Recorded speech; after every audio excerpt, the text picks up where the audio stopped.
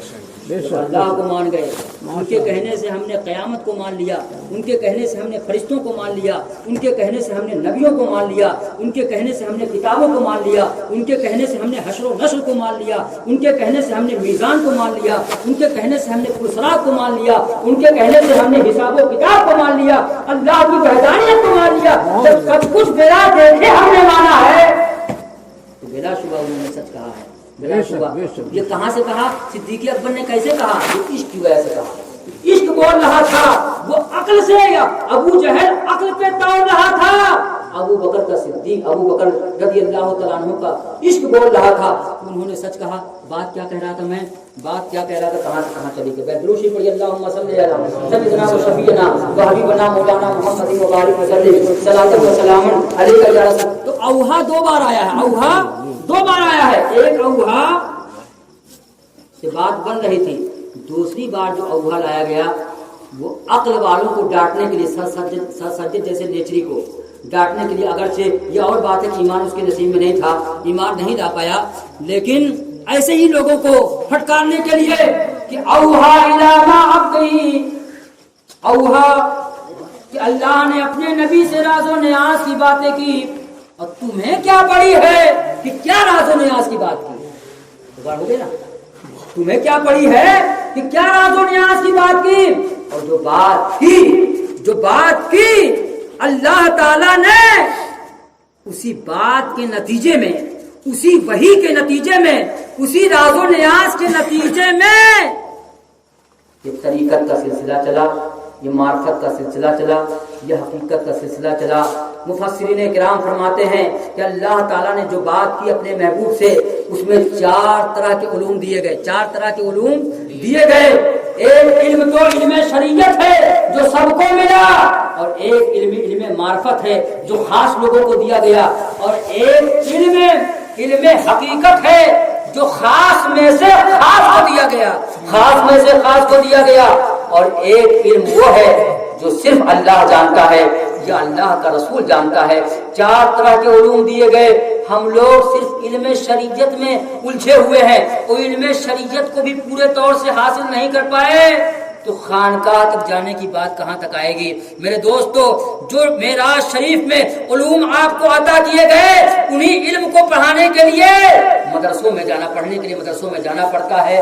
اور جب مدرسے میں علم شریعت حاصل کر لیتے ہیں تو اسی معراج کے علم کو جو خانقاہوں میں اللہ کے رسول کے ذریعے سے سلسلہ در سلسلہ خانقاہوں میں پہنچا ہے, خانقاہوں میں حاصل کرنے کے لیے جانا پڑتا ہے. اور خانقاہوں میں اگر کسی کو اس لائق سمجھا جاتا ہے تو اس علم کو اس کے سینے میں منتقل کیا جاتا ہے, اور خاص کر جو سجادہ ہوتا ہے, جو خلیفہ ہوتا ہے, وہ علم اس کے سینے میں منتقل ہوتا ہے, اس کے سینے میں منتقل ہوتا ہے. اس لیے میرے دوستو, یہ نہ سمجھو کہ آدمی مدرسے میں جا کر کے مکمل طریقے سے کامیاب ہو گیا. نہیں, معراج کی حقیقت میں اگر آپ جائیں گے تو گویا معراج کی حقیقت سے آپ کو یہ بات ظاہر ہوگی کہ معراج میں جو علوم اللہ کے رسول کو عطا کیے گئے, اگر کوئی ان علوم کو حاصل کرنا چاہتا ہے تو اس کو مدرسے کے ساتھ ساتھ خانقاہوں کا سہارا لینا پڑے گا. اگر خانقاہوں کا سہارا لے گا تو جسم کے ساتھ ساتھ ظاہری تعلیم کے ساتھ ساتھ جب اس کے باطن کی تعلیم ہوگی, باطن کی تعلیم جب اس کو حاصل ہوگی تو میرے دوستو معلوم ہے, ابھی تک تو آپ زبان سے کہہ رہے ہیں اللہ اللہ, زبان سے کہہ رہے ہیں اللہ اللہ, جب پیر کی صحبت میں بیٹھ کر کے پیر سے جب تعلیم حاصل کرتا ہے تو معلوم ہوتا ہے. اور آپ نے دیکھا ہوگا یا نہیں دیکھا ہے تو دیکھنے والوں سے سمجھ لیجئے کہ جب باطن روشن ہوتا ہے تو معلوم ہے دل سے اللہ اللہ کی آواز نکلتی ہے. اور صرف زندگی میں نہیں بلکہ جس کا دل روشن ہو جاتا ہے, انتقال کے بعد بھی جب ان کے کانوں, جب ان کے زبان کے پاس, ان کے دل کے پاس جب کان کو لے جایا گیا تو سنا یہ گیا کہ دل سے جو اللہ اللہ کی آواز نکل رہی ہے وہ بعد انتقال بھی نکل رہی ہے, تو میرے دوستوں صرف مدرسے سے ہی علم مکمل نہیں ہوتا ہے.